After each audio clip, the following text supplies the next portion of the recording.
Hello, everyone. This is Victoria Mattingly, and I'd like to welcome you to the SIOP Conversation Series, where we talk with leading industrial organizational psychologists.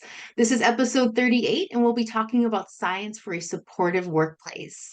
Today, we have two guests here to discuss one of the top 10 trending topics in the field of IO psychology, revisiting people strategies in times of economic uncertainty. Welcome to the SIOP Conversation Series, Taylor and Megan. Thanks for having us. We're thrilled to have you here today. A little bit about our speakers. So, Taylor Sullivan is the Senior Director of Product Insights and Principal IO Psychologist at Codility, a SaaS platform offering technical skill assessment and coding challenges for engineers. Dr. Sullivan has over 12 years of experience as a consultant, adjunct professor, and thought leader specializing in applied research and implementation of evidence-based talent solutions. She earned her Ph.D. from the University of Georgia and previously served as an adjunct professor of human resources management at Georgetown University. Megan Leasher is an award-winning IO psychologist who is passionate about helping individuals and organizations become their best selves. She has served as chief officer for Talent Plus, a human resources consulting firm, led talent development for Bon Secours Mercy Health, and an international health system, as well as established and led the people science practice for Macy's Incorporated. She's a fellow of the Society of Industrial Organizational Psychology, and her other honors include being named one of HR's Rising Stars by Human Resource Executive Magazine, the 10 Most Influential Leaders in HR by Insight Success Magazine, and Cincinnati's 40 Under 40. She earned her PhD in IO Psych from Wayne State University. Megan and Taylor, thank you again for joining us here today. Thank you. We're really excited to continue this conversation. It's one that we started with each other quite some time ago. So this started when several months ago, my tech company went through a restructuring that, like many other tech companies, included layoffs. It was really tough on everyone, and I just felt that we needed a way to move forward, and we needed a little bit of help finding a way to move forward. So I asked Megan if she would come and speak with our women's employee resource group in particular, given we had some conversations and we're seeking some support from one another. And I was so glad I did, because Megan hosted a fabulous fireside chat, and it was really empowering, and it helped us heal. And after the session, I said, I feel that we should be able to bring this to a broader audience, because this was a really healing experience for me. And thankfully, Megan had this great idea. So I don't know, Megan, if you have anything else to say. Yeah, absolutely. And Taylor, thanks for inviting me to host your fireside chat with Codility after the hard layoffs that you all went through. You know, I've been through layoffs myself on many different sides, and there's three different roles we can play. We can be a victim of a layoff. We can be a survivor of a layoff, which is its own type of victim state that we're going to talk about in a little bit. And sometimes as IOs, we can be in the know or part of the team that's orchestrating the layoffs. So there's a lot of different roles that one can play, sometimes more than one. So I think it's an important conversation for us to have today, and also for it to not be taboo. You know, we're all going to be subject to all of this at some point in time, no matter what the role is. And so it's just important to help understand and help IOs know how they can work through it. We are so well suited to do just that. And so I'm excited to hear both of your perspectives and experiences with this topic here today. So to kick us off, earlier this year, the tech sector experienced large numbers of layoffs. Most people tend to focus on those who were laid off. However, what impacts do layoffs have on survivors? I'll take that one. You know, what I've seen is that when a company is undergoing layoffs, there's this unspoken assumption that the people that stay should just be happy to have their jobs, or that they will just be happy to have their jobs. And collectively, given the leaner and meaner workforce, they'll be more productive. That'll result in cost savings, and goals will be met, and budget will be satisfied, and things will move forward effectively. But more often than not, this is not what happens. And Megan alluded to the term survivors. That's commonly the title that folks that are left behind in companies after layoffs, they're referred to as survivors. And that term alone highlights how traumatizing the experience can be for those that remain in the wake and in the aftermath of a mass layoff. And these folks often feel demoralized, they feel angry, they're cynical, they have lost trust in management, and they're fearful that they'll be next on the chopping block. So in turn, what this ends up fostering is a lack of affective commitment to the organization, which, as we know as IOs, that is a predictor of a host of negative outcomes: performance declines, productivity declines, morale declines, also some physiological symptoms as well. And this kind of prolonged chronic experience that survivors have is referred to as survivor syndrome. And there's some things that organizations can do to mitigate the risk of survivor syndrome. And maybe we can talk about some of those later, but just the effects on survivors is a very real thing. And Megan did such a nice job of framing this in such real and relatable terms. So I wonder if you would share some of what you shared with us during the fireside. Yeah, absolutely, Taylor. And you did a great introduction to survivor's guilt and what that person feels, the anxiety, the anger, the guilt. But thinking about how that manifests in the types of behaviors that survivors really start to demonstrate, what really matters is that each survivor realizes they're okay wherever they are, whatever they're feeling, whatever they're behaving. It might be different for different layoffs, different for different days. There's that guilt. There's the mental replay, the constant replay in your brain of how those events unfolded, whether they went well or terribly.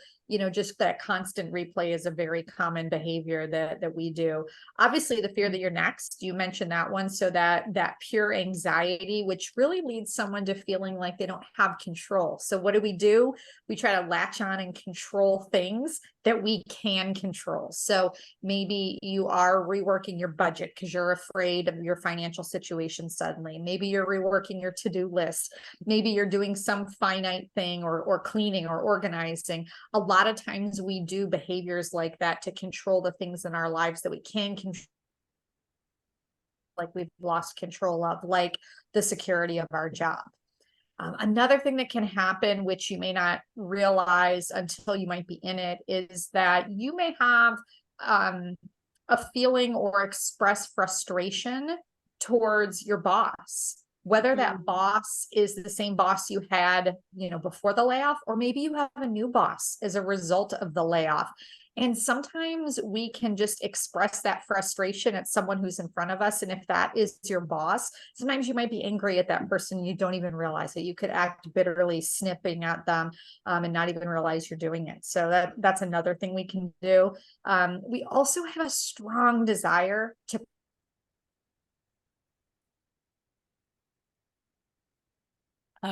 wondering if her connection is going.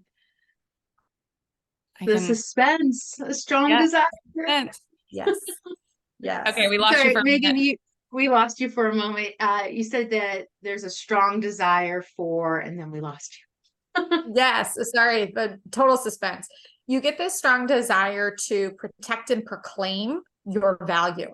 So really doubling down and showing where you do well, where you add to business operations, where you might add to the bottom line. So you protect your little space. You make sure you're the only one delivering the things that you deliver, because you want to make sure that your company sees, hey, I'm important. Hey, I'm worthy. Hey, don't lay me off next, is ultimately what's happening there. So not only, are these things happening, but ultimately you don't feel like yourself. You're disengaged. You might be procrastinating, you might be unmotivated, you might be snippy. There's just aspects of yourself that might be different. And no matter where you are, you're okay where you are, because a big part of processing being a survivor is dealing with the trauma of the layoff, and also dealing with the guilt that you're still there, and maybe people you cared about are no longer part of your team anymore. I'm so glad you mentioned that final point. I mean, all the points, but that final point, I saw some research that came out pretty recently about predictors of what keeps people at jobs and keeps them satisfied with jobs, and having that work bestie, having those friends at work. And it's why I think some people are struggling with remote work right now because you don't get that connectedness as much, but losing friends as a result of layoffs, that can have a huge detrimental effect on someone's, psyche and well-being in the workplace. So thanks for sharing some of those characteristics about what survivors might be experiencing. I'm sure there's viewers out there who've gone through this experience and probably can relate to a lot of those factors.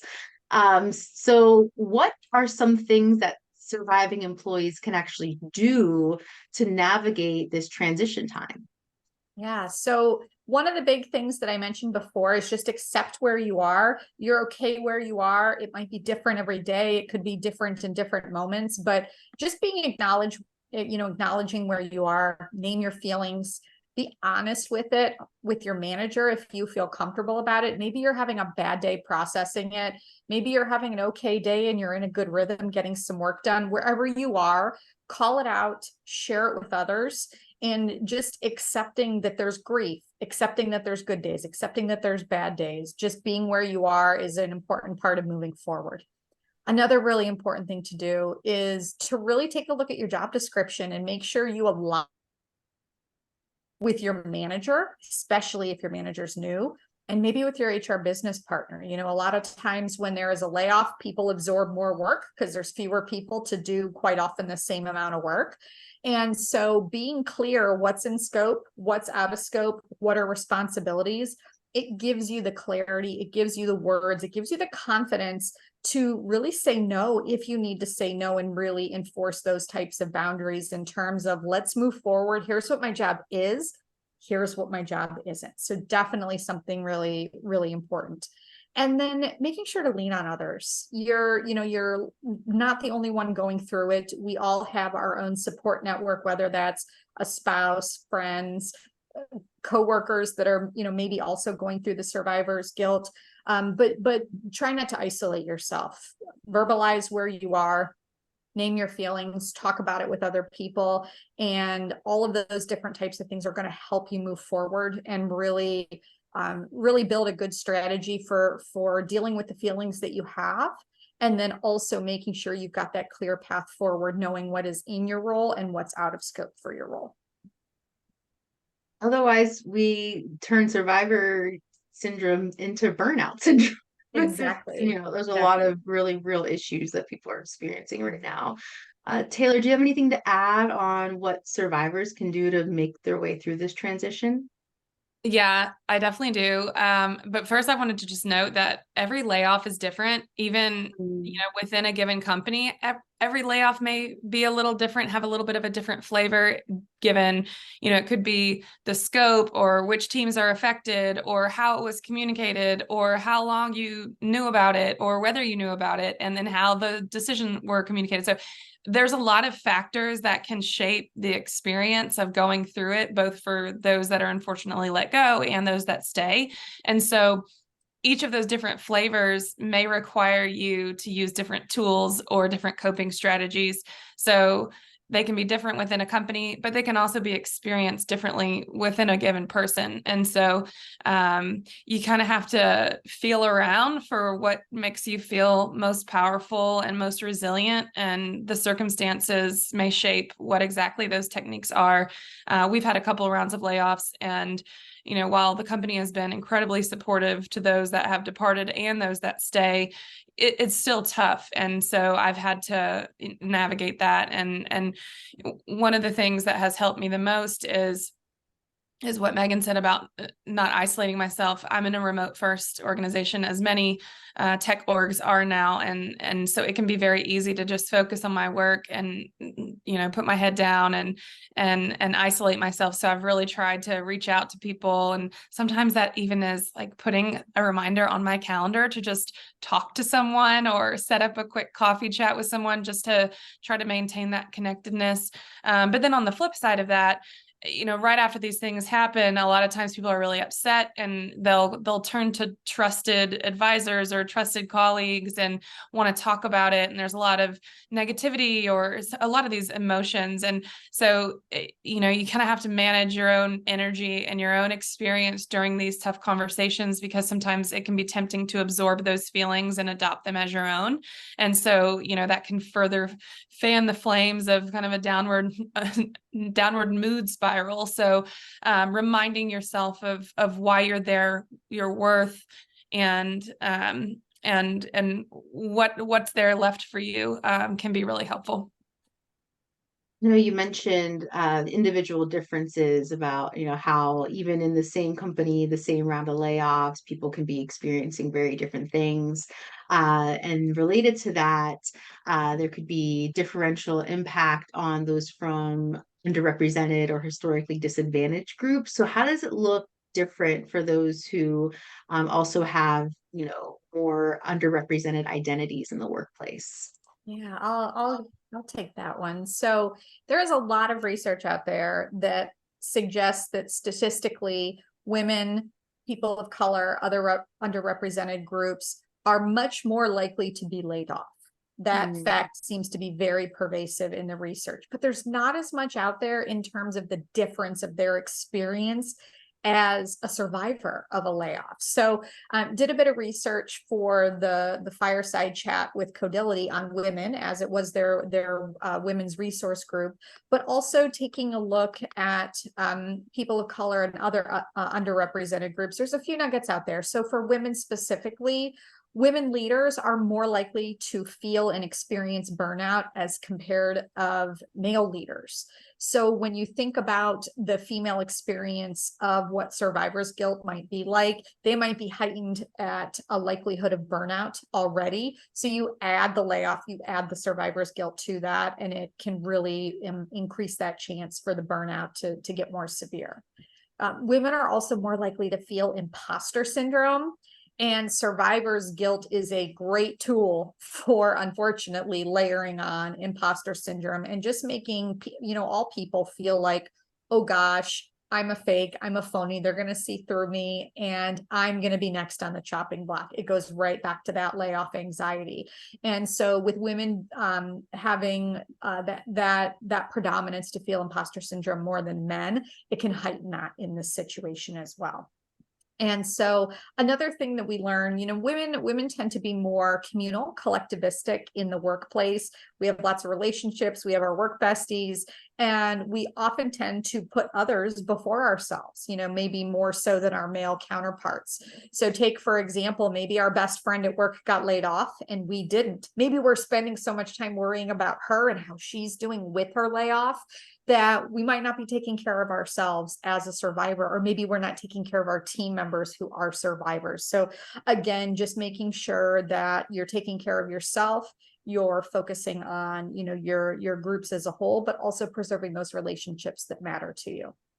As we think about people of color and their experience, again, there's not a lot out there. So there's research that suggests that these individuals tend to feel more isolated, less validated in the workplace versus that sense of belonging and community that's certainly more desirable. And that feeling of isolation is much more likely to lead to burnout. So again, you add a layoff, you add that survivor's guilt, and it really can heighten or accelerate those feelings of burnout. And so with survivors taking on more work, very commonly after a layoff, you add that to the mix too. And so you're accelerating those burnout types of behaviors. And then another thing that's really interesting that the research is suggesting is that the recent layoffs have actually really hit DEI jobs really hard. Twitter's a great example of this. So if you're part of a company that is laying off your DEI team members, then you're going to be, likely reducing the initiatives, the growth, the programs, the support for those underrepresented groups that are in the workplace. So the folks who, have been supported, suddenly that support might be disappearing based on the nature of the fact that the people leading that work were part of that layoff. So that those added programs, that added development might no longer be present. So some interesting dynamics. I think there's a huge opportunity for research here as well to see what's different in the experiences at the time of layoff as a survivor, as the individual who was laid off. I think there's some really great opportunities here as IOs for us to learn a little bit more. And speaking of which, us learning more, but us also helping organizations get through layoffs and survivor syndrome. In times of economic uncertainty, companies just inevitably experience more layoffs. So, what can organizations do to support the survivors, those who are left behind?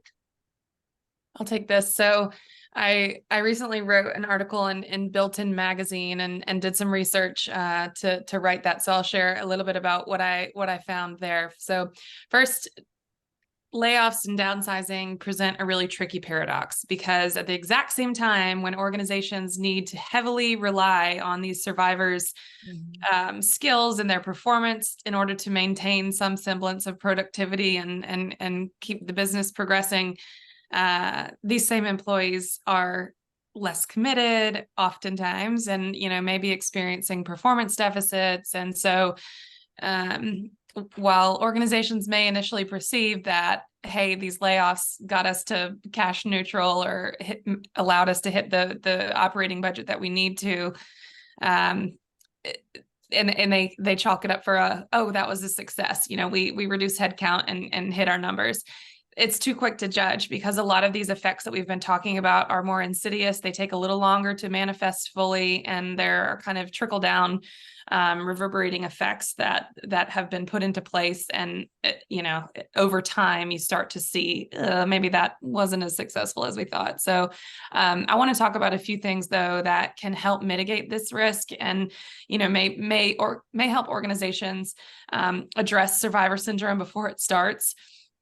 So a lot of these tips are rooted in organizational justice theory. It's an incredibly helpful framework for organizations to use when developing plans for layoffs and downsizing. And what I just said, developing a plan is key. And that's kind of the first recommendation is you have to have a plan in place for survivors, just like you would for folks that are being downsized. And this plan has to begin to be formed before downsizing is implemented. It's often the case that there's so much attention focused on, what the severance package is going to be, or what job search support we can provide, or, what legal considerations we need for those that are being terminated. And then, the survivors are ignored. And after it's complete, they're looking around like, okay, well, what do we do? And so employers really need to have a very detailed and comprehensive plan to support these employees. And like any organizational change, having a strong change management plan is an ingredient for success and a necessary one. So having a clear and thoughtful communication strategy, plans to ensure business continuity, and focusing on enacting whatever happens after the layoff as fairly and consistently as possible can go a long way and setting an organization up for successfully navigating these things. So when you're thinking about building this communication plan as part of the change management plan, keeping employees informed that there may or will be downsizing is not enough. Survivors are going to need very clear information about future changes to their teams, to their role, to their responsibilities, any new performance standards or requirement or expectations. Megan alluded to that with the revisiting of the job description. And they're going to also need information on what are my advancement opportunities. Am I on the same promotion path? Am I in the same even pay band, or am I in the same job family? Given whatever this new, Frankenstein role that you might have will be. And so knowing exactly what those performance criteria are and where their next steps may go helps to set that clear and compelling path forward. And that's so critical that, light at the end of the tunnel can sometimes be enough to help an employee ward off that deeper survivor syndrome, because it's that feeling of hope and there's calm after the storm. So also before, during, and after downsizing, companies need to really spend some time with their survivors. They need to re-recruit them, conduct those stay interviews, see what they're not happy with, and get on it, because you're going to be relying on them more than ever after a layoff. And then also reinvesting in them. Budgets may be tight, so you may not be able to give them, a retention bonus or something like that, but maybe you can send them to a training that they've been wanting to do, or allow them a couple extra days of mental health, PTO, those types of things to take care of themselves. So those types of efforts to re-recruit and show that they're valued and appreciated and seen and heard will help them shoulder that emotional and psychological strain associated with the layoff. And as a result, that's likely to help keep them more engaged, more committed, and prevent those declines in morale and productivity. I noted, and we've noted several times, that often with layoffs, folks get new responsibilities or tasks added to their list. So you're often doing just as much work, but with fewer people, or maybe slightly less, but it's not ever like you can remove entire functions and those just cease to exist. Usually there's some absorption that happens, which means people are doing more stuff that they may or may not be trained to do, or feel comfortable doing, or know how to do. And so there needs to be some reskilling, some cross-skilling, upskilling, so that employees feel prepared to take on these new responsibilities. That imposter syndrome is going to exist until they feel comfortable doing the things that they're doing. And so training, and very intentional training, can help address that imposter syndrome and help them have more self-efficacy to adapt to the new responsibilities. There are, some silver linings here, where employees get to have new opportunities and, take on things and have experiences that are enrich their careers. But they need to feel supported and in taking those risks, and in taking on some of those responsibilities. As anyone who has gone through one of these types of big org changes can tell you, word travels really fast. The gossip mill is flying. So surviving employees have seen this whole process. They have heard rumors. They have seen how their colleagues were treated. They're still in touch with their colleagues. It's not like, once someone is severed from the organization, they cease to exist to the survivors. They still very much stay in touch. I have stayed in touch with many of my colleagues who have been let go.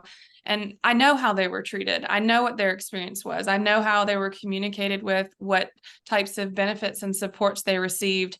And, it gives me more peace when I know that they were treated equitably and they were given so many resources. And so that's been one thing for me as a survivor that's helped reduce my guilt, is because I know they are receiving really comprehensive support, and they were communicated in a way that they really understood the rationale behind the decision. Not a happy one, but it made sense given the information that was shared with them.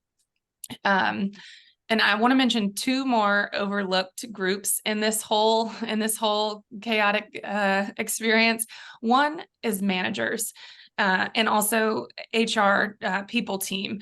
These are the folks that are usually responsible for carrying out these layoffs, and they're sometimes even called executioners, which just further highlights, the negative connotation of being in this role. But it is hard. They're just doing their job, and they're having to conduct these extremely difficult conversations, oftentimes with employees who they cherish and have seen grow and have contributed to their growth. And, part of their identity is wrapped up in managing some of these individuals and being a role model for these folks. And so it's really hard as a manager to be in the conversations where these headcount decisions are being made, and those are incredibly difficult conversations. Then they have to be the ones that deliver the news and deal with the aftermath, both with the exiters and the stayers. So managers and people team need a lot of support during and after these experiences. And we can't overlook them. And then the other group that I want to mention is the families of survivors as well. They're taking on a lot. And, Megan mentioned, hey, you might lash out at your boss and you might not want to do that, especially if they're a new boss. And so just be mindful. But think about the toll that this takes on, your kids or your partner or your adult family members that live with you. These effects are they can permeate the home, the work life barrier, if you will, and can really have some, tough effects. I still recall growing up when my dad lost his job and what that felt like as a young child, and the uncertainty and the stress that just kind of lingered in the air of our house. But likewise, given the survivor syndrome that we've mentioned, it's certainly understandable if some of those feelings and psychological experiences blend over into the home. So keep an eye on your people. All right, so I'm going to recap my 4 key ingredients to a layoff plan, specifically for survivors. So 1, make the plan before the layoffs. Do not scramble last minute to figure out how to support these people who are going through a really, really traumatic and tough time. 2, communicate clearly and transparently. Information is going to get out. Eventually, almost all will be known. So get ahead of it. Invest in survivors' learning and development, help them combat that imposter syndrome, reinvest, help them feel appreciated and like they have a future. They need to see that path forward, and then focus on respect and fair treatment. And that goes for the people that are being laid off as well as their survivors. We all know that this is a particularly important element when dealing with these difficult situations is this interactional fairness and interactional justice. And so treating people with respect and kindness and supporting them as a whole people in your workforce, those are all very critical for mitigating that survivor syndrome. Such great pointers there, Taylor. I do have a follow-up question around timing. And so it makes a ton of sense for the plan to be established before the layoffs happen. What about when it's time to tell the employees? I know some organizations, they let it be known that, okay, we have layoffs coming, and then everyone's in this period of fear and uncertainty. Then on the flip side, we've heard about companies, they don't say anything, and then they do this mass, Zoom video off layoff. It seems like that's the wrong move as well.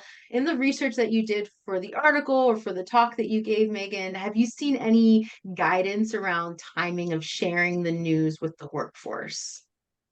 I'll jump in first, and then Taylor, feel free to add on. I haven't seen anything specifically in terms of which is better, letting people know organizationally, hey, there's going to be layoffs. Here's how you're going to know. Here's the window, versus trying for it to be the big surprise. I haven't seen any research either way. Now, I can tell you I've lived both of them, and I much prefer the transparency of, hey, there's going to be some layoffs. Hey, here's the window it's going to happen. Email isn't the most attractive way to communicate those, but in terms of trying to control the narrative, pare down the rumor mill, everybody texting each other, do you have a job? Do you have a job? It is the most efficient and consistent and do it all at once kind of way. So there's pros and cons to both ways. Taylor, anything you would add to that in terms of, you've been living this recently as well? Yeah, I'll give the classic. I think it depends a bit on the kind of the scope and the timing and even how much lead time, the company knows. We've had it. So we've had a few rounds, and it's been a little bit different each time. And what I will say is that they have been great about kind of conducting some of these postmortems after each round to learn and get feedback on, how did that go for you? What did it feel like? And then they've made changes. So I think, there may not be one solution that applies across the board, but a company should be willing to iterate and gather feedback on what the experience was like so that they can do it better if it has to happen again. I agree that some advance notice is very helpful. Now, I would not make that more than a week to 2 weeks. Longer than that, you start to just kind of have this festering situation. It has been helpful for our leadership to give broad trends and kind of broad considerations with what is guiding their decisions. So, maybe it's this market has really picked up while as this has really declined. And so we're probably going to shift resources to this geographic location, or maybe it's we really need to emerge from this economic downturn with XYZ in place. So we're going to invest in research and development, whatever it is, to emerge with a stronger this. And so they may share some of that messaging where employees can start to understand, okay, I actually see how strategically my position may be at risk because it doesn't make sense from a business perspective to have a lot of resources here. Now, they may stay, they may go, but at least we're starting to understand business performance and our company openly shares financials openly. My team is specifically responsible for identifying trends across regions and across products. And so when we share all this so that it's not a surprise when something like a layoff is going to happen, because we've all seen, what this constellation of factors emerging that is likely pointing in that direction. So that's another point too, is just be so open with employees about how the company is doing. They are stakeholders. They are in a way customers of the company itself. And so give them the gift of transparency with business performance so that, it should never be surprising that a layoff happens if they have accurate information about financials and business performance. So those are just a few considerations. Now, in terms of the format in which to do it, I agree. That email is not best, and that there can also be some problems with like doing it with Zoom calls. Like, hey, maybe some people aren't even in the office the day that this is going down, and how do we contact those people? And what if people are in different time zones and it's just too early or too late to have all these calls at the same time? So we've done it a couple different ways, and we've done the Zoom situation where you kind of show up as a group, and I didn't love that, but I could see some benefits to it where everybody's finding out at the same time. You could also see who else was in the room, which maybe that was awkward, but also at the same time, you could see who's going through either side of this with you. So who else is receiving this news, or who else is receiving the other news? And so it was at least a way to quickly figure out what the landscape looked like moving forward. And, if that's the path, then encourage employees. They don't need to have their camera on. They don't need to talk. They don't need to do anything. Like, just listen and just, receive the news. And then there's no pressure, or there should be no onus on anyone to respond or to say anything or ask any questions like that. That's a one-way communication forum that is then immediately followed up by the manager with a request for a meeting. Thanks for getting into the nitty-gritty there. I just know there's probably a lot of organizational leaders out there watching this and curious about best practices and just how to do this effectively and not have that negative impact that we talked about earlier in our conversation. Yeah, and you hear a lot about companies doing it wrong. I've never seen an article saying this company did a great job of downsizing. And I think that's because there is no right way. There is no easy way. There is no good way. It's just what's the least bad. Yeah, how can we have the least fallout and be the most supportive, has been a major theme of our conversation today.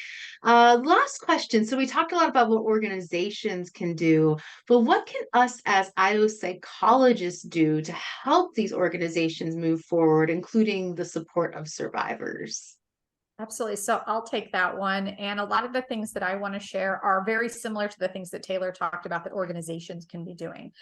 So first and foremost, being an ambassador and sharing and articulating that clear vision of the future of the organization. So keeping the focus on going forward and knowing that as an IO, the change management pieces, the focus on ensuring truly that effective commitment, the engagement, which we know is broken in that moment, it helps to rebuild that trust. So not only can you be part of that message, but you can be delivering that message as an employee, as an ambassador to the organization, and perhaps as a leader if you have a team as well. It cannot be stressed enough. There needs to be hope for the future and really that vision of moving forward, as opposed to just marinating in the unfortunate state of a layoff. When we think about a big change like this, and we just talked about all the different ways you can do it wrong and the pros and the cons and the method and the timing, really taking a moment to analyze, what did we do well? What can we do better? How are people doing is critical for that path forward. So I know Taylor mentioned having some public forums. You can also really implement something like a transition survey here. That's something that I've led several times, a very short survey that talks about, I felt like I got adequate communication. I felt like it was well timed. I've had an opportunity to meet with my new manager. I understand what my job is now. What did the company do well in orchestrating this? What opportunities are there? It's a sobering survey. It's not the most fun survey, but it's a critical opportunity to understand what went well as something like that could be, versus where there are huge opportunity areas, whether it's a department, whether it is the messaging, whether it is certain teams or certain leaders that maybe are having some more struggle than others. It not only helps you understand what you did well and where the opportunities are, but where is additional support needed versus what other support is needed, maybe in a grander, enterprise-wide kind of sense. So as an IO, it's a great opportunity to have those conversations and whatever feels right. It could be a public forum, it could be a fireside chat, it could be a private team conversation, it could be a survey, it could be all kinds of different things. As IOs, we're great at capturing both qualitative and quantitative data, and this is a critical moment, albeit a sobering, sad type of transition for a company. It is a huge opportunity to gather data and understand how we can support people better going forward. And I think the last thing that I would really stress is that you're going through it too. Whether you're an IO that's in the know, whether you're a victim, whether you're a survivor, whether you're a leader, or a few of the above, you're likely going through the same feelings, different behaviors that everybody else is experiencing. And so be mindful of where you're at, be mindful of your own biases, perspectives, feelings that may be influencing how you're interacting with people. You are likely not your best self every day too. So how can you make sure to be aware and bring that self-awareness to different conversations and the work that you do lead? As we think about the science of human behavior, I would like to think maybe we have some greater self-awareness of when we are struggling in those kinds of moments. So how can you leverage that awareness as an IO psychologist to be a good human, be a good partner, be a good leader, be a good collaborator for all of those people who may have just been laid off or are survivors that are really just trying to get their footing and figure out how to go forward. So lots of great opportunities, really, really adding on to some of the things Taylor talked about at the organizational level, but we have great skill sets that can help really capture what went well, what could be improved, and to also really think about what's that future vision, what skills are needed to get there, how we can help train and grow those survivors to gain new skill sets, as well as just demonstrate we're here for you, we're committed to you, we still have great things in our future, even though that this was a tough bump in the road. Really, as you said, leaning on those methodologies that we have and that unique value that we bring into organizations.